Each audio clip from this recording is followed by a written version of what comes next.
네, 안녕하세요. 권현입니다. 지난 시간에는 이제 배터리 양극재 누가 짝 먹을래라는 제목으로 해서 좀 어떻게 보면은 전문가분들 여기 이제 좀 주린이 분들이나 전문가분들 많이 오실 텐데 여기 지난 시간에는 좀 주린이 분들을 위해서 이 배터리의 전반적인 구조, 그다음에 뭐 비율, 그다음에 이게 기술에 따라서 워낙 그 스토리들이 좀 많기 때문에 말씀드렸고 NCM과 NCNA 지금 우리나라 3원계 배터리들의 주요 특징에 대해서도 한번 말씀드렸고요. 이제 또한 이제 납품 회사 저희 셀 회사들이 지금 뭐 이렇게 여러 가지 회사들이 있는데 이런 관계도 한번 간략하게 말씀드렸으니까 아직 오늘 보시는 영상을 한 번에 이해하시기는 어려우실 수도 있으니까 한번 꼭 기술은 워낙 중요한 양극재에서 핵심 포인트이기 때문에 한번 지난 영상을 보고 오시면은 더욱더 도움이 되실 것 같습니다. 그래서 오늘은 좀 더 심화 과정으로 해서 실제 주가에 영향을 미칠 수 있는 요소들을 중심으로 빠르게 한번 보도록 하겠습니다. 첫 번째로는 LNF가 있고 에코프로비엠, 포스코 케미칼, 코스모 신소재, LG화학이 있고 LG화학도 제가 꼈는데 LG화학도 양극재 회사입니다. 실제 지금 양산을 해서 납품을 하고 있고요.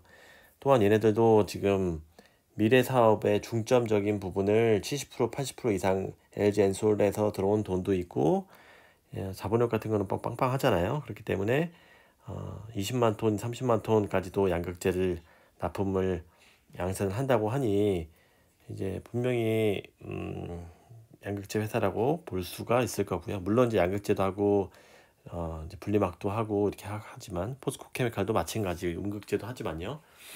네, 한번 각각 비교를 해보겠습니다. 첫 번째로 제일 중요한 게 전투력입니다. 이 전투력이라 하면 제가 익살스럽게 표현을 했지만 기술력이라 볼 수 있습니다. 기술력을 제가 감히 평점을 내려보자고 하면은 92점, 90점, 80점, 80점, 85점 이 정도로 이렇게 기술력만 본다고 하면 매겨볼 수 있을 것 같고요. 어떻게 보면은 이 기술력은 앞에서 그 유튜브 보신 분은 아시겠지만 이 니켈 함량이라고도 볼 수 있을 겁니다. 니켈 함량. 니켈 함량이 NCM, NCA 이렇게 있고 NCM, NC 뭐였죠? NCMA 뭐 이렇게 여러 가지 다양한 양극재들이 있는데 저는 이제 요즘에는 다 거의 하이니켈 쪽으로 가 있기 때문에 80% 이상은 하이니켈이고 이 니켈 비중이 거의 90%까지 와 있기 때문에 이렇게 니켈 비중의 순서로 어느 정도 기술력의 차이를 알 수가 있을 것 같고요. 이거 제가 내린 평가니까 뭐 그 뉴스에 나온 거랑 좀 다를 수가 있어요. 다만 어느 정도 이 LNF하고 에코프로비엠은 90 정도 와 있는데 이게 말씀드렸듯이 90 이제 똑같은 비슷한 정도의 수준이면은 이 출력에는 거의 비슷하기 때문에 이 라면이라고 보시면 돼요. 이 진라면과 이 신라면이다. 뭐 이런 식으로 보시면 되고요. 기술과 어느 정도 캐파의 그 출력의 그 안정성 부분은 검증이 된 거고 그 OEM 셀사의 입맛에 따라서 이렇게 선택해서 가는 구조다라고 보시면은 될 것 같습니다. 그래서 또한 지금 LNF 같은 경우는 제가 92라고 써놨는데 이쪽에서는 지금 하이니켈 계열은 LNF가 가장 먼저 했습니다. 아니 에코프로빔이 또 했는데 제일 인기 있는 NCMA 계열은 양산은 지금 제일 빠르게 했습니다. LNF는 실제 납품을 20년부터 했고요. 에코프로빔은 21년도부터 양산을 했기 때문에 하이니켈 90은 양산이 제일 빨랐던 건 LNF고 LNF의 실적이 그래서 21년도부터 가파르게 올랐던 것을 아실 수가 있을 거고요. 에코프로비엠 같은 경우는 이제 기술력은 거의 뭐 배터리 사관학교라고 하더라고요. 양극재 제가 아는 교수가 있는데 양극재 사관학교라고 불려서 이게 워낙 기본부터 끝까지 탄탄하게 돼 있는 거예요. 그래서 뭐 낮은 기술부터 다양하게 레인지도 큰 거죠. 이렇게 기술이라고 보면은 이 기술의 범위가 이쪽에서 말씀드렸듯이 NCA도 하고 NCM도 하고 이 계열이 삼원계에서도 다양하게 하고 있고 지금 또 NCX까지도 X는 그 임의의 그 소재라고 지금 했죠. 그래서 이렇게 다양한 레인지까지도 할 수 있는 기술력이 제일 탄탄한 회사라고 볼 수 있고요. 이쪽은 LNF는 NCMA 계열이라는 여기서 파생되는 이 큰 완전 신라면을 갑자기 떡 들고 나와가지고 기술은 전반적인 그 기술의 범위와 하이엔드 수준은 에코프롬이 더 높다고 할 수 있지만 요즘에 제일 좋은 거 뽑는 데는 LNF다 그렇게 생각을 하시면 되고요. LNF는 실제 그 NCM이 지금 90이 지금 테슬라한테 납품되고 있지만 NCM이 지금 94까지도 완료가 됐다고 합니다. 제가 여러 루트를 통해서 주답이라도 얘기해보고 알아낸 내용이지만 이게 야 그러면은 뭐 뉴스에도 안 나오고 뭔 소리냐 94 왜 안 나왔냐면 이게 셀도 있고 OEM이고 이게 다 합격을 해야 돼요. 몇 개월 6개월에서 1년 과정을 거쳐서 야 이거 테스트도 해보고 셀은 뭐 다른 음극재 전액 이런 것도 다 같이 합쳐서 해보고 실제 안정성도 다 테스트해보고 이런 왔다 갔다 하는 과정들을 다 겪어서 지금 검증을 하는 단계라고 보시면 되고 있고요. 이게 나중에 최종적으로 뭐 테슬라에서 오케이 이 정도면 됐어 이렇게 라고 해서 납품되면 그때 납품 성공했다 이렇게 대량 양산 성공할 거다 이렇게 뉴스가 나오는 거고요. 지금은 94까지도 개발 양산을 완료한 LNF라고 보실 수가 있고요. 입맛에 제일 많은 진라면을 더 맛있게 진라면 블랙 뭐 이렇게 만들었다고 보시면 되고 에코프로비엠도 제가 신라면이라고 이 LNF 표현했죠. 이것도 굉장히 높은 양극재를 안정적으로 이제 구사를 하고 있는 거고요. 포스코 케미칼 같은 경우는 뒤에 말씀드리겠지만 자본력 같은 경우는 상대적으로 좀 떨어지는 건 사실이에요. 자본력은 엄청 높지만 제가 반대로 말씀드렸네요. 자본력은 엄청 높지만 기술력은 좀 떨어지는 게 사실인 거고 이 부분은 네, 좀 더 말씀드리면 자본력과 이런 염호 이런 니켈 염호 같은 것들을 갖고 있기 때문에 얘네들은 대기업답게 이렇게 스트림라인을 전구체부터 쭉 해서 이렇게 전부 다 아웃라인을 만들려고 지금 하고 있는 관계고요. 이런 것들이 궁극적으로 시장에서 인정이 될 때 본격적으로 주가가 오를 것으로 예상이 되고요. 왜 지금 그러면 안 오르냐 언제 되냐 이게 라고 하면은 반도체 쇼티지가 없고 반도체 쇼티지가 아니죠. 차량 반도체 쇼티지만 지금 배터리 쇼티지는 아니에요. 그렇기 때문에 신라면 진라면이 맛있지 지금 대량 생산하는 게 중요한 게 아니다라고 시장에서 판단을 하고 있기 때문에 이런 것들이 본격적으로 내년도부터 이제 배터리 내후년까지 이제 점점 배터리 쇼티지들이 나올 텐데 당연히 반도체 쇼티지가 없다는 전제하에 되죠. 지금 배터리 소재 이런 것들이 워낙 없다 이런 얘기들이 나오기 시작하면 그때부터 아마 본격적으로 이런 스트림라인을 갖췄고 그다음에 자본력도 갖췄고 이제 캐파도 갖출 포스코 케미칼이 본격적으로 주목을 받을 때가 올 테지만 지금은 반도체 쇼티지 때문에 이런 약간 커머디티 같은 그런 거죠. 약간 그냥 많이 있으면은 워낙 시장이 크면은 다 팔리겠죠. 그런데 지금 완전 하이엔드 쪽으로 쏠려 있기 때문에 LNF하고 에코프로뱀이 좀 더 가격적인 부분도 그렇고 OEM도 그렇고 이런 셀 업체도 그렇고 찾는 게 더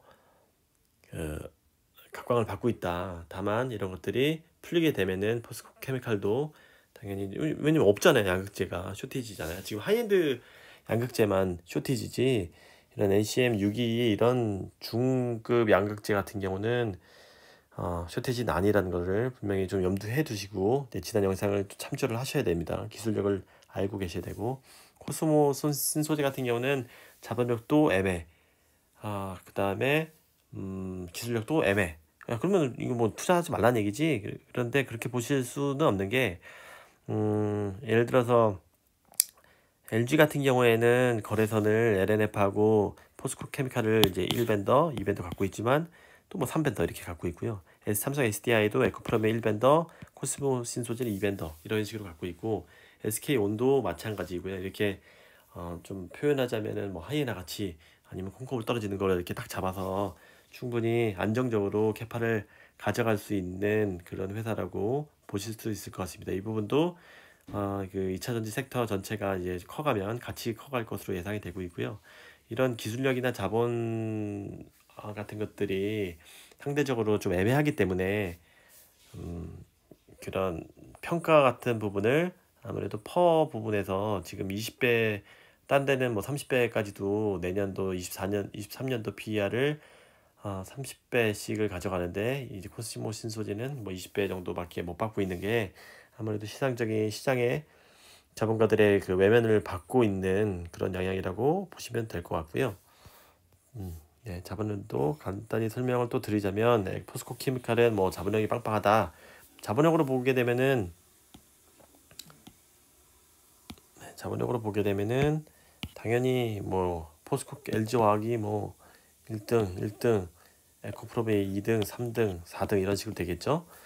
LG화학이나 포스코 케미칼은 뭐 돈이 이제 뭐 많이 있을 거고, 에코프로비엠 같은 것도 영업이익이 LNF에 비해서 계속 꾸준히 나왔던 회사이기 때문에 좀 현금 흐름도 굉장히 좋은 상태고, 또한 SK온이라는 그 든든한 지원군에 힘입어서 뭐 양극재 수주도 다 미리 받아놓고 합작회사도 지금 만들 거죠. 또 아마 뭐 폭스바겐이나 이런데 OEM 업체랑도 직접 이렇게 맺을 것으로 예상이 되고 있고요. 포스코 케미칼하고 또 GM하고도 실제 양극재 회사를 만들었죠. 합작 회사를. 실제로 포스코 케미칼은 GM 그 얼티엄 셀에 1공장에도 지금 납품을 하고 있고, 2공장에도 일부 납품을 할 것으로 예상이 되고 있고요. GM에는 아마 포스코하고 LG와 화학에서 양극재를 납품을 하는 것으로 알고 있고요. 네, 이 부분은 최종 OEM도 그래서 중요하다. 앞으로 저는 뭐 테슬라하고 이렇게 다 LNF하고 같이 갈 것이라고까지 예상을 했는데, 이거는 뭐 좀 더 간단히 지금 제가 얘기 나온 김에 설명드리겠습니다. OEM 업체가 왜 중요하냐면, LNF는 자본력이 없어요. 자본력 같이 말씀드릴게요. 자본력이 돈이 없어요. 그래서 막 요즘에 신주권, 인수, 부사채 이런 것들에 대해서 이게 다 옛날에 돈 빌렸던 것들에 서 다시 주식으로 교환을 해주는 그런 개념이잖아요. 그래서 신주 인수권 부사채도 간단히 인수 부사채가 어떤 얘기냐면, 쉽게 얘기해서 너희 돈 빌려줄 테니까 나중에 나 싸게 살 수 있는 권리 줘, 이거예요. 지금 그래서 뭐 7만 8천 원인가요? 이때 지금 18만 원을 7만 8천 원에 살 수 있는 권리 주는 거예요. 뭐 2배 이상 올랐죠. 그렇기 때문에 뭐 300억을 투자해서 뭐 300억치를 막 이렇게 싸게 살 수 있으니까 완전히 좋은 거죠. 다만 이때 빌려줬지만 그 주식 수가 늘어나기 때문에 주주들한테는 좋지는 않은데, 뭐 장기적으로 사실 뭐 이 정도 물량은 크게 상관이 없고요. 여기서 제가 말씀드리고 싶은 부분은 이 자본력이 굉장히 LNF가 딸리기 때문에, 여기서 중요한 게 갑자기 이제 레드우드가 나옵니다. LNF하고 레드우드가 나오는데, 이쪽은 레드우드는 폐배터리 회사예요. 폐배터리가 이 창업자가 테슬라랑 공동 창업자로 해서 폐배터리 기술이 워낙 강한 회사 스타트업이고, 근데 스타트업 중에 거의 최상급이고요. NF는 양극재 기술을 가지고 있고요. 이렇게 둘이 조인을 해가지고 서로 기술도 공유하고 이렇게 자본도 공유하고 이렇게 하려고 하는데, 여기서의 포인트는 레드우드의 우리나라 자본 이렇게 막 지금 짜잘하게 갖고 오는 뭐 몇백억 갖고 오는 규모가 아니죠. 미국은 뭐 자본 탑이기 때문에 여기 레드우드에 납품하고 싶어 하는 회사들이 굉장히 막 줄 서 있다고 해요. 그렇기 때문에 이런 합작 회사가 조인트가 만들어지면 같이 이제 자본 그런 본드들이 들어오기 때문에 이런 부분에 있어서 어떻게 보면 신의 한 수처럼 이제 될 것으로 예상이 되고 있고요. 뭐 2분기나 3분기쯤에 이제 공식적인 뭐 지금 뭐 뉴스들은 나왔지만 이런 것들이 공식 발표는 2, 3분기 정도에 될 것으로 예상이 되고 있고요. 여기에는 이렇게 워낙 구조가 지금 좋기 때문에 처음부터 전부구체부터까지 끝에까지 다 갖고 있기 때문에, 참고로 레드우드는 테슬라랑도 사이가 좋고요. 어디죠? 파나소닉이랑도 사이 좋고 포드랑도 사이가 좋습니다. 그 얘기는 지금 실제로 테슬라 파나소닉 공장에서 나오는 스크럽이라고 하죠. 공장에 나오는 스크럽 양극재를 실제 여기서 폐배터리를 활용해서 다시 양극재로 파나소닉한테도 공급을 하고 있고요. 이런 구조가 만약에 형성이 된다고 하면은 여러 업체들한테 받아서 또 다시 납품할 수 있는 그런 선순환 구조로, 어떻게 보면은 돈도 지금 없는 상황에서 빅픽처를 잘 최상으로 구현을 하는 그림이 나오지 않을까라고 생각을 하고 있고요. 이거는 또 LNF 시간에 나중에 한번 더 다루도록 하겠습니다. 그래서 LNF에 대해서 좀 말씀드렸고, 실제로 LG화학 같은 경우에도 리사이클이라는 재활용 그 폐배터리 한 2위 회사 정도 됐는데, 이렇게 지금 조인을 해갖고 지분 투자를 했었는데 여기에 막 끼고 싶어 한다는 그런 얘기도 있을 정도로 이 구조가 되게 잘 형성이 되어 있어서 기대를 해보면 좋으실 것 같고요. 이쪽에 또 뒤에 얘기는 제가 오늘 좀 더 누가 지금 찾고 있는 전화가 자꾸 와가지고 자, 오늘은 여기까지만 하고 또 3편을 또 너무 길면 지기로 하시니까 한번 작성을 해보도록 하겠습니다. 꼭 좋아요 또는 구독 좀 많이 눌러주셔서 제가 요즘에 그 맛에 하고 있기 때문에 구독 눌러주시면 이제 뒤에 또 3편에서 또 좋은 자료로 보답을 하겠습니다. 여러분 성투하세요. 감사합니다.